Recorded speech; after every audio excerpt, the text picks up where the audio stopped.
The Lee TD330 through dovetail jig requires a minimum 1.5 horsepower router with a 1/2-inch collet. The TD330 includes the patented Lee E10 E-bush, a unique guide bushing that offers extremely precise joint fit adjustments.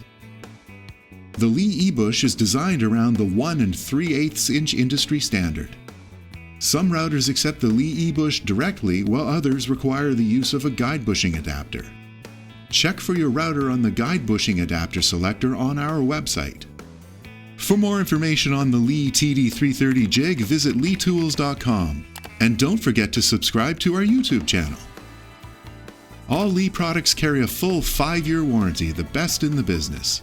And our customer care and technical support are second to none. Lee products are available worldwide through our network of dealers and distributors.